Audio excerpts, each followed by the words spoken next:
The Denver Broncos aren't just stepping into another battle this Sunday, they're marching straight into a war that could shake the entire AFC West. And for the first time in a long time, the Broncos walk into this moment with real momentum, real answers, and a real shot at knocking the Kansas City Chiefs off their throne. For years, the Chiefs have survived tight games against Denver, even in the lowest years of the Broncos' rebuild, even when nothing seemed to go right. Yet somehow, every matchup stayed close. Every meeting turned into a grind. And that matters, because it proves something the rest of the league has ignored for far too long: Denver knows how to slow down Patrick Mahomes better than almost anyone. But before we go deeper into why this Sunday could be the moment everything changes, don't forget to subscribe to the channel, like the video, and share it with your friends, and of course, hit the bell icon so you never miss an update. Now, let's talk football. Under Vance Joseph, Denver has repeatedly forced the Chiefs into uncomfortable, low-scoring brawls. Look back at the last 4 real matchups with Mahomes actually on the field. Kansas City averaged just 15 points per game. In today's NFL, that's unheard of. That's Mahomes being dragged into the mud, stripped of rhythm, and forced to play a brand of football he hates. And the one time the Chiefs didn't play their starters? Their offense was held to 11 points. Even in Denver's toughest years, even with roster shakeups and constant noise, the Broncos refused to get blown out. They stayed physical. They stayed disciplined. They made Mahomes work for every inch. Remember that Thursday night game, the scheduled loss on a short week? Even then, Kansas City barely scraped out 19 points. Another matchup? A win handed to them by a single blocked field goal. Every time, Denver clawed, fought, and pressed them to the edge. And that's just the beginning. Because since those matchups, the Broncos have gotten stronger. More structure. More identity. More belief. Meanwhile, the Chiefs' weaknesses, especially on offense, have become harder to hide. The league has found cracks in their armor, and the Broncos already own part of the blueprint. Just look at what the Philadelphia Eagles exposed. In the Super Bowl, and again when they beat Kansas City later, the Eagles showed exactly how to crash Mahomes' world with nothing more than a 4-man rush. 6 sacks in a Super Bowl without blitzing. 1 first down for the Chiefs in an entire first half. The Eagles ended that half with more points than Kansas City had yards. That wasn't a fluke.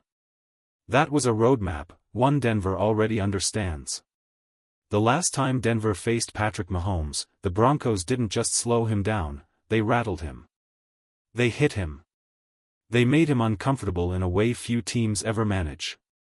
He was sacked 4 times, hit 9 times, and forced into mistakes from start to finish. And since that game, Denver's defense has only become tougher, meaner, and more confident.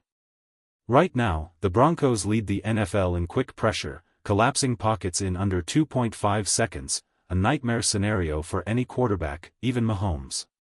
This season, when Mahomes is pressured on at least 25% of his dropbacks, he's 1-4. And Denver is built to hit that threshold. With the way their front attacks, it's not even a question, it's an expectation. This isn't just a defense. It's a wave.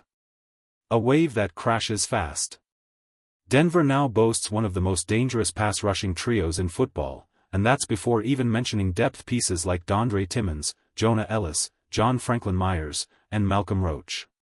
The rotation is deeper. The energy is higher. The execution is sharper. This unit is significantly better than the one that already outplayed Kansas City in 4 straight battles. And while Denver has risen, the Chiefs have taken clear steps backward. Heading into the offseason, the biggest emergency for Kansas City was upgrading their offensive line. Instead, they patched it with a backup tackle the 49ers happily moved on from once Trent Williams returned. Then they drafted a rookie lineman who went AWOL for over a month, no explanation, no answers from the team, nothing. He just wasn't there. He only recently returned to practice, and even Andy Reid admitted he's not sure the rookie can even play at altitude after missing 6 full weeks of football. And now you're asking him to protect Patrick Mahomes against a ferocious, high-motor Denver front at 5,280 feet? That's not just a disadvantage, that's a recipe for disaster. If the young lineman was dealing with mental health concerns, stepping onto the field against Nick Bonitto, Jonathan Cooper, and Denver's relentless edge pressure is only going to make his return even tougher. And the problems don't stop there. The Chiefs traded away their best offensive lineman, their Pro Bowl guard who is now dominating for the Chicago Bears. On top of that, since the last matchup with Denver, Kansas City also lost DeAndre Hopkins, removing a veteran receiving presence they desperately needed. This isn't the same Chiefs team the NFL grew accustomed to fearing. This is a weakened version, and Denver is stronger than ever. The Chiefs haven't just lost offensive firepower, their defense has been hit just as hard. One of their highest-graded defenders, Justin Reed, departed for the New Orleans Saints. Tershawn Wharton left in free agency.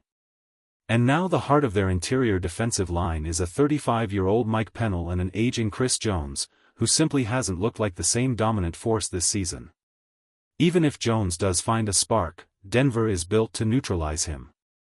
Bo Nix's mobility makes interior pressure nearly useless. If Jones comes crashing through the middle, Nix can simply glide left or right and reset the play. It's also where running back R.J. Harvey thrives, bouncing outside and escaping collapsing pockets with ease. Kansas City's run game has taken an equally brutal hit. Their rushing attack was already one of the weakest in the league, and now their top running back, Isaiah Pacheco, hasn't practiced all week and is unlikely to play. Without him, the Chiefs lose the only spark their ground game had. And the problems don't stop there. George Karlaftis, their lone consistently threatening edge rusher, is now questionable for the game. Even if he suits up, Denver shouldn't be intimidated. Week after week, Garrett Bowles has locked down elite pass rushers. You didn't hear Danielle Hunter's name when Denver played Houston, and Max Crosby was nearly invisible last week. This Broncos offensive line is playing some of its best football in years. Meanwhile, the Chiefs have watched their roster erode, a natural consequence of funneling massive cap space into a small group of aging stars. It's catching up with them. The dynasty is heavy, expensive, and cracking around the edges. Travis Kelce is still dangerous, but even he can't escape the truth: Father Time never loses. And Denver has already shown they can contain him. The Broncos held Kelce in check in their last meeting, and this time, they've added a game-changer. Enter Dre Greenlaw. He is the exact type of linebacker Kelce hates playing against: physical, fast, instinctive, and relentless. The last time Greenlaw faced Kelce, in the Super Bowl between the 49ers and Chiefs, he held him to one catch for 1 yard before suffering the Achilles injury that removed him from the game. Once Greenlaw left, Kelce exploded for nearly 100 yards. That's the difference Greenlaw brings. And now he's in Denver. Now he's healthy again. And last week, he jumped to 67% of the defensive snaps, showing he's ramping up just in time for the Chiefs. This isn't the same matchup as years past. This is a Denver defense built to smother Kansas City at every level: the line, the edges, the run game, and the tight end. Dre Greenlaw's snap count is rising, and once he's fully unleashed, Travis Kelce won't be roaming free across the middle, he'll be erased from the equation entirely. And the Broncos didn't stop there. They added Talanoa Hufanga, who is playing at a true all-pro level right now.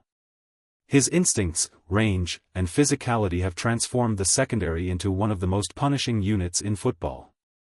Think about that: Denver already held the Chiefs to 14 points per game, and now they've added 2 Pro Bowl-level defenders while watching young stars like Nick Bonitto and Jonathan Cooper take massive leaps forward.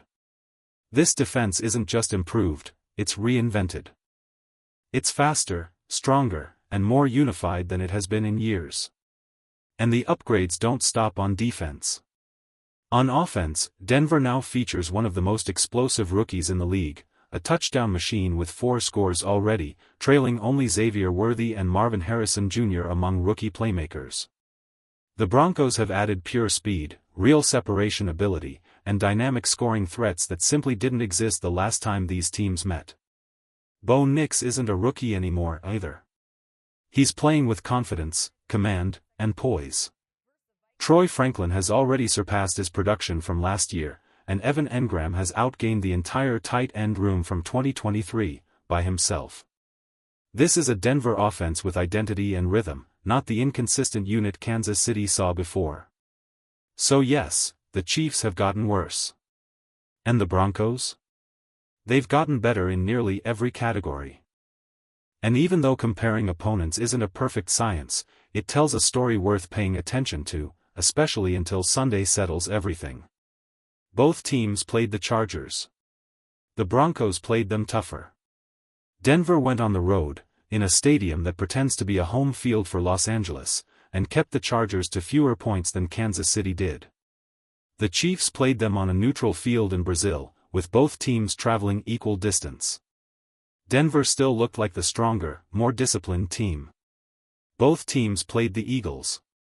The Broncos beat them. Denver did it on a short week, after a Monday night game, traveling across the country into one of the most hostile stadiums in America. And Bo Nix didn't just survive, he outperformed Patrick Mahomes, throwing for more yards against Philadelphia in a Broncos win than Mahomes did in a Chiefs loss. Nix delivered 242 passing yards and a touchdown against one of the league's toughest defenses. These aren't coincidences. These are signs. Signs that the balance of power is shifting.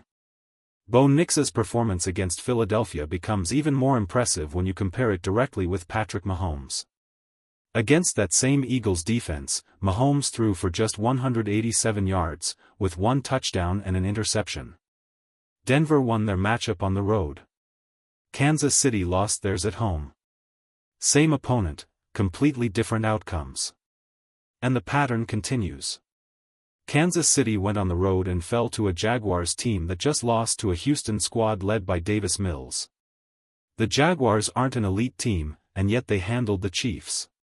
Meanwhile, Mahomes has won only one road game all season, and it came against a Giants team that benched its quarterback immediately afterward. That's not dominance, that's survival. The Broncos hold one of the strongest home field advantages in the NFL, and history proves it.